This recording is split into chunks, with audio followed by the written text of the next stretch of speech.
জীবকথা ও অমর বাণী যা আজও আমাদের পাঠায়। জন্মাষ্টমী তিথিতেই জন্ম হয়েছিলেন লোকনাথ ব্রহ্মচারী। ভক্তদের কাছে তিনি বাবা লোকনাথ নামেই তিনি পরিচিত। তার বিখ্যাত বাণী রণে বনে জলে জঙ্গলে যখনই বিপদে পড়িবে আমাকে স্মরণ করিও আমি রক্ষা করিব। জন্মাষ্টমী তিথিতে জন্ম হয়েছিল লোকনাথ ব্রহ্মচারীর। ভক্তদের কাছে তিনি বাবা লোকনাথ নামেই তিনি পরিচিত। তার বিখ্যাত বাণী রণে বনে জলে জঙ্গলে যখনই বিপদে পড়িবে আমাকে স্মরণ করিও আমি রক্ষা করিব। লোকনাথ ব্রহ্মচারী 1137 বঙ্গাব্দ বা ইংরেজি 1730 খ্রিস্টাব্দে তৎকালীন যশোর জেলা আর বর্তমান পশ্চিমবঙ্গের 24 পরগনা জেলার বারাসাত মহকুমার 84 চাকলা গ্রামে জন্মগ্রহণ করেন। তার বাবার নাম রামনারায়ণ ও মায়ের নাম কমলা দেবী। বাবা ছিলেন ধার্মিক ব্রাহ্মণ। পিতামাতার চতুর্থ সন্তান ছিলেন তিনি। লোকনাথকে সন্ন্যাস ধর্ম গ্রহণ করানোর জন্য 11 বছর উপনয়ন দিয়ে পাশের গ্রামে ভগবান গাঙ্গুলির হাতে তুলে দেন।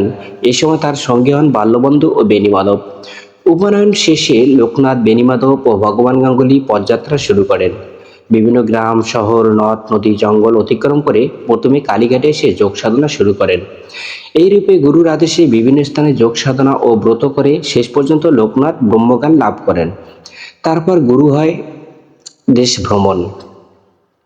প্রথমে হিমালয় থেকে কবুল দেশে আসেন। সেখানে মোল্লা সাদি নামে এক মুসলমানের সঙ্গে কোরআন, বেদ সহ বিভিন্ন শাস্ত্র নিয়ে আলোচনা করে ইসলাম ধর্মের তত্ত্বজ্ঞান লাভ করেন।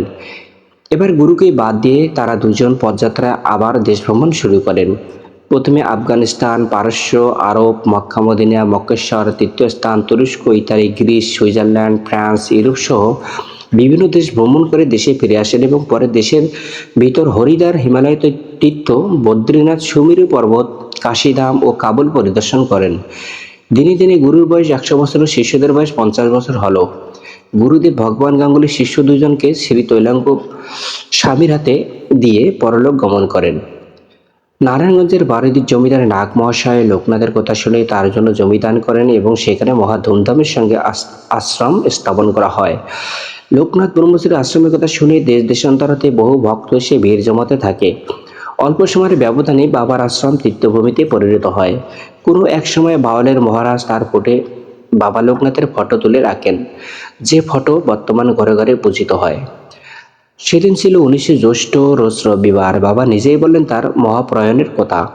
বহু মানুষ আসেন তাকে শেষ দর্শন করার জন্য। কথিত আছে একসময় লোকনাথ মহাযোগে বসেন। সবাই নির্ভয় হয়ে অশ্রুজলের চোখে এক দৃষ্টিতে চেয়ে থাকেন কখন বাবার মহাচোখ ভাঙবে। কিন্তু ওই মহাচোখ আর ভাঙেনি। শেষ পর্যন্ত 11টা 45 দেহ স্পর্শ করা হলে দেহ মাটিতে পড়ে যায়। ত্রিকালদর্শী বাবা লোকনাথ বলেছেন, প্রতিদিন রাতে সবার সময় সারাদিনের কাজের হিসাব নিকাশ করবি। অর্থাৎ ভালো কাজ কি কি করছিস আর খারাপ কাজ কি কি করছিস। যে সকল কাজ খারাপ বলে বিবেচনা করলি সে সকল কাজ আর যাতে না করতে হয় সেদিকে খেয়াল রাখবি।